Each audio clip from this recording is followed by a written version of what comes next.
What's going on, everybody? Stephanatis TV, and we back. I just wanted to tap in on this clip that Big Keish had did about Dr. Umar and how he's breaking down the push that needs to be put upon Mississippi. Mississippi been pushing everybody around, bullying these situations, known for lynching. At this point, this stuff needs to stop, and what needs to be taking place hasn't even been thought about.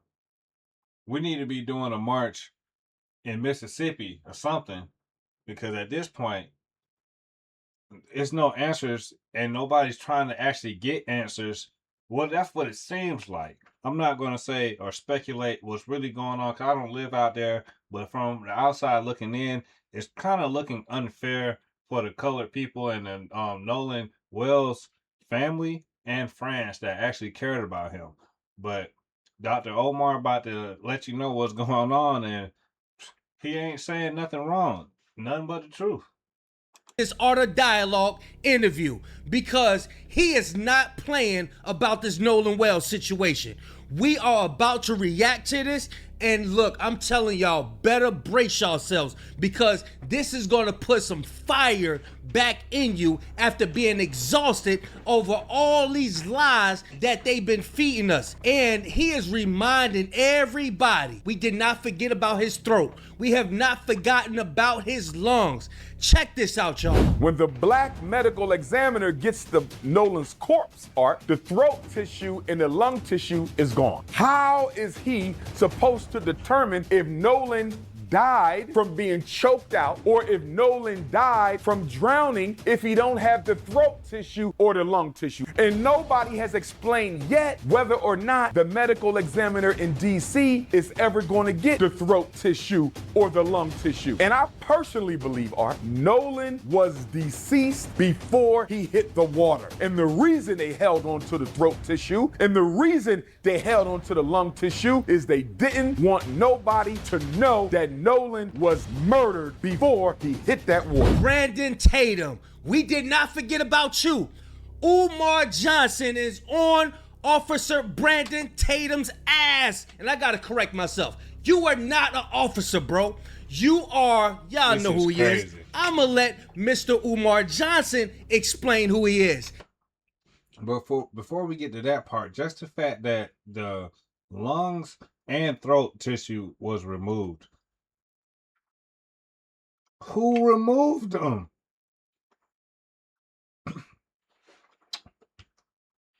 Who gave the okay to even do this? That's tampering with evidence. Shouldn't the FBI be called for that? Like, somebody got to be held accountable for tampering with evidence, right? Like, you can't. How are y'all removing lungs and throat? That's not something regular that you just remove from somebody. Like, come on now. This ain't getting suspicious.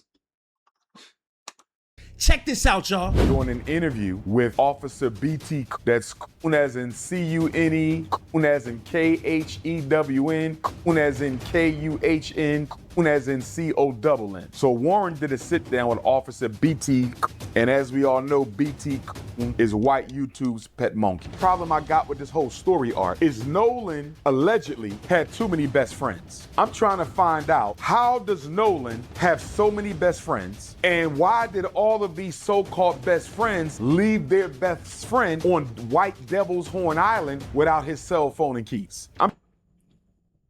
Don't forget, they took his phone. I had to track the phone and found the phone at the judge's house where the boat was parked. They was tampering with evidence the whole time. I'm trying to figure this out. Dr. Umar Johnson begins to speak about something that I've been hammering for a while now. Us as a black people, we must withdraw ourselves from these people's parties. I'm talking about anything America have to offer us. We don't need to be a part of that. Because it's no good for us, apparently. Always getting the short end of the stick. That ain't it no more. Meaning, if it's something that's high priced, if it's a damn holiday that we don't need to be associated with, we must withdraw our dollars from these people and get back to the basics of life. Check this out, I y'all. want any other black person who was on Devil Horns Island, any black person who was celebrating the 4th of July. No member of the black race at all should have been celebrating July 4th, 2026, because our ancestors were still enslaved. Nobody has been arrested. Nobody has received a warrant. Nobody has been indicted. Nobody has been charged. If you are innocent, why are you raising money online? You ain't been charged with a crime at all. The state of Mississippi is doing everything they can to. There's nobody being charged for the crime. They already got a GoFundMe account. What y'all getting ready for? You know you about to have to put money on them books. Make sure y'all don't get charged with anything. Why did y'all cancel your social media? They hired Donald Trump's lawyer, Art. If you innocent, what you need Donald Trump's lawyer for? It sounds like y'all getting ready to defend yourselves. That's what it sounds like to me. Now, I'm an advocate for people that's doing the work, and I just don't like when somebody's complaining about other people that's doing the work and you're not doing the work yourself. Not saying Umar Johnson ain't doing no work, but you're not doing the work that they're doing. So in this segment, I'm gonna have to disagree with Dr. Umar Johnson. Here's my question to Benjamin Crump and Al Sharpton, Art. How long is Ben Crump and Al Sharpton going to wait around, Art, before they tell the world that they don't think this investigation is being done correctly? How long before Benjamin Crump and Al Sharpton demand that the FBI and Department of Justice take over this investigation? Art, it's been over a month and we know nothing. They declared this an accidental drowning before they did any investigation. That's a cover-up. They never treated. Literally. That's the first thing I heard. I was like, did they even look into it? But it happened one day. The next day they said it was over with. Nobody held accountable. Mississippi, y'all should be ashamed. Y'all need to do something. Apparently, Mississippi don't stand for nothing. Because y'all falling for anything. Treated the boat like a crime scene. They never took a look at the other two boats. Those 30 white kids should have had their cell phones confiscated, investigated. All their social media should have been investigated. Their homes should have been investigated. They should have all been interrogated. They should have been investigated to see if they or their parents had any connection to any of the white hate groups in the state of Mississippi. None of that was done. According to the Cajun Navy, they offered Ben Crump to put dogs on the boat and let the dogs sniff it out to see if anybody had recently been deceased on that boat or if there had been any blood on that boat. And according to the representative from the Cajun Navy, Ben Crump told him, don't do it. Did you have your own dogs to sniff out the boat? Because if you didn't, why didn't you let them sniff the boat out with the dog? The dog. Crump. He worked for them folk. They paying him too. He getting paid. Dogs can tell, Art, if somebody had recently lost their life or if blood had been spilled. He said Ben Crump told him no. I need Ben Crump to explain that. But let's not forget. Yes, sir. Ben Crump, we need answers, bro. They said we can take the dogs, run the dogs on the boat, because the boat gonna give off a scent that the body give off when it starts going into rigor mortis and all those different stages after it's, you know what I'm saying, going deceased. So a dog has a canine nose that's gonna pick up on that. We can really help you out. He like, oh shit. No, we ain't really trying to. We don't want to hold off on that. Hold on. I'm gonna let you know. Forget the Cajun Navy and everybody who owns them damn boats. They all know each other. So who's to say that those dogs would have came back or they would have allowed the results to be released, just like they're holding back the autopsy report? They probably could have held back the results of the dogs sniffing the boat. Not a probably. That's exactly what they're gonna do, because they're holding back everything else. You definitely know they're gonna hold back the dogs. You bring the dogs in, everybody going down. They said, hold on, slow down. Y'all. Y'all moving too fast. Y'all in the fast lane. We need y'all in the slow lane. Who knows? I believe they kept the lungs, Art, because they knew that those lungs would have provided evidence of the fact that Nolan may have been deceased before he hit that water. They kept the throat because it may have shown some trauma that Nolan may have gotten choked out. We don't know if Nolan got hit in the back of the head. We don't know if the blood simply drained to the back of the head. They say Nolan was found face down in the water. Not only that, Nolan was transported face down to Washington, D.C. I don't think that has anything to do with the blood draining to the back. You want to know why? Because he was found floating on his face. Now, here's a part I can't agree. How did they get this man throat and lungs? They got a knife, a scalpel, real sharp, cut this man's throat out and his lung. To get to the lungs, you have to pop open the chest cavity, and that is primarily right underneath your collarbones. If you rub your collarbones right here, you go down, and you will feel that is the beginning of your chest cavity, and you go down a little bit more, that's the top of your stomach. They pop that open to get to your lungs. It's a little bit underneath that, though. Like, they pop out, anyway, they pop it open. Agree with Dr. Umar Johnson, which is history is repeating itself. And it's up to us to make a change. We cannot sit up here and keep begging these people to show us respect. The truth is, we're gonna have to respect ourselves, and not only that, we're gonna have to continue withdrawing ourselves from their economy. Let's hit them where it hurts, y'all. So they tracked the phone to his house, Art. And Sister Tashima said when they opened up the door, the house was dark. They turned the lights off so they wouldn't recognize nobody's face. 61 years later, they doing the same thing for black people who think white people have changed. It's time to wake up and smell the coffee. They are their ancestors. They might be worse. And since they are their ancestors, we need to be our ancestors. Why is Ben Crump and Al Sharpton dragging their feet? Benjamin Crump, you need to have a street march. I swear I predicted this one. Now, just a couple days ago, I was saying hashtag Million Man March in Mississippi. You need to bring all of the black militia groups to Mississippi, and we need to march on Mississippi. Your approach to this investigation is too humble, it is too docile, it is too meek, it is too soft. You are dealing with Mississippi, and you have not activated any street protests. Sister Christine and Brother Nolan Wells are not going to get justice, Art, if Benjamin Crump doesn't activate a street activism campaign. Al Sharpton is about to have another march on Washington. For what? Hey, what going on in Washington? We need you down south, my boy. Come on, pull up down here, do the march with the people down here. What you up there for? They done did what they need to do up there. We need you down here, my boy.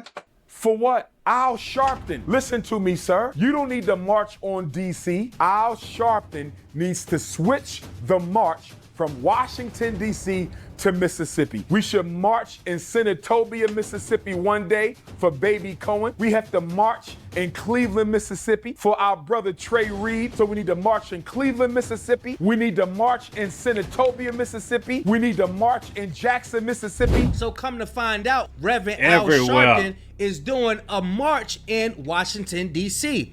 What Umar Johnson is saying that we don't need it in D.C. We need to go to Mississippi to do a march. Damn. Imagine being able to build an app with your name on it, just by thinking about it. Meet Base 44, a complete AI creation platform. I just said that. Tasia Fortune was found hanging from a tree. They had to use a ladder to go up on the tree and get our sister Tasia down. They called the Cito company at 4 o'clock. It sounds like they may have been in the act of unaliving Nolan Wells when they made the call. So it looks like Dr. Umar Johnson shares the same sentiment as a lot of people that's out there, which is that call that they made on the boat was just a cover-up. And the reason why everybody think that that's a cover-up is because you didn't even want any help, bruh. She asked you, do you need me to send you out some help? You said no. Well, how deep is the water? your story is just way too conflicting. We don't Everywhere. believe you. You need more people. But Umar Johnson said he don't give a damn who you send out if his boat is sinking. He said you could call some snow bunnies. Now, we all know what He Dr. ain't going Umar for no Johnson feel snow about the bunnies. snow bunnies. He said you call the snow bunnies to come rescue him. He don't care who comes and rescue him if his boat is sinking. Because the call was bogus. This is my belief. Nothing was wrong with that boat. They made that call because they needed an alibi, Art. When Nolan's body was found, and if they were able to determine the time of death, they say, wait a minute, Nolan was unalived at 4 o'clock. They could say our boat was sinking at 4 o'clock and we was on the phone with Cito. The phone was a decoy. The phone call was a bait and switch. There was nothing wrong with that boat, Art. We know that Mississippi is going to find all the audio engineers that they can find, Art, to try to say that the background noise cannot be corroborated or verified. They're going to say we can't use the background noise. There's too much going on. We don't care what Sister Jeanette Brantley had to say. We had our own FBI audio engineers listen to it, and they can't make out the conversation. Even if they throw out the background noise, I believe we still have probable cause to arrest all 30 of those white kids. He calls the operator on Cito. The operator says, how can I help you? Our boat is sinking and we need a tow. How much water are you in? We're in 17 feet of water. No. We in 31 feet of water. There's the big difference between 17 and 31. They boat all the time. They go to Horn Island all the time. Why don't you know if you're in 17 foot of water or 31 foot of water? The Cito operator, Art, says, do you want me to call the Coast Guard? Do you want me to call the Coast Guard? We don't need the Coast Guard. If your boat is sinking, do you care who comes to rescue you? No. If I'm sinking in 31 feet of water, you can call the Coast Guard, you can call the aliens, you can call the Snow Bunny boat, you can call whoever you want to call if my boat is sinking. Who says we don't need the Coast Guard if we sink? She says, how many adults are on the boat? There are no adults on the boat. Second lie. First lie, he said, Nolan said, I'm staying behind to hang out with Katie. Y'all can leave me. Katie said Nolan told her, I'm headed back to the boat because my friend's about to leave. That was lie number one. Lie number two, the Cito operator asked you, how many adults are on the boat? He said, everybody on the boat is under 21. She said, that was not my question. She begged him to tell her how many people are on the boat. Is anybody breathing on the boat? He said, a lot of people breathing on the boat. She said, is there anybody living on the boat? He said, yes, people are alive on the boat. Art, I would like to investigate her. She didn't do no crime. I want to know what made that operator say, is anybody breathing on the boat? What made her say, is anybody alive on the boat, Art? What did she hear in the background? That don't sound like a regular question. It's almost like she could feel something was going on. Man, that's the end of the video. I really enjoyed this interview. The link to Art of Dialogue will be in the description. And Dr. Umar Johnson, he has a pretty interesting perspective on the Nolan Wells case, because I would have never thought that the operator asked him who was breathing on the boat. And why would she ask him who was breathing on the boat? It kind of makes me think that, did a situation like this occur before? It's like, if he's telling you that the boat is sinking, why would somebody not be breathing on the boat? Or why wouldn't somebody be alive on the boat? Y'all let me know what y'all think, man. And I want to give a shout out to Nolan Wells' parents for being so strong. For standing up, for being able to speak at these conferences, because it's definitely not hard at all to think about how these people are going out their way systematically to cover up every aspect that they can about this. Each friend, supposed friend, the granddad, the autopsy lady, the mother, the cop that's been hired in on, like, it's not hard to tell that this is a full-blown cover-up, and they are doing their best to try to keep everything from being exposed. It's sad that the family got to go through this, and it's sad that they're trying not to get, I mean, the people, the system is trying to keep these people from having the answers that they need. The son throat and heart missing. I mean, not heart, but lungs and throat missing is insane. Now, this stuff right here is like some Dr. Jekyll back scary island type junk. Like, I don't know what's going on out here, but you gotta be safe. You gotta watch it back. Stay around your people that love you and want to see you grow. Because at this point, the circles are getting small and these people are not who they say they are, and they're presenting a whole different face behind closed doors. So that being said, Stephanize TV, we checking out. Peace.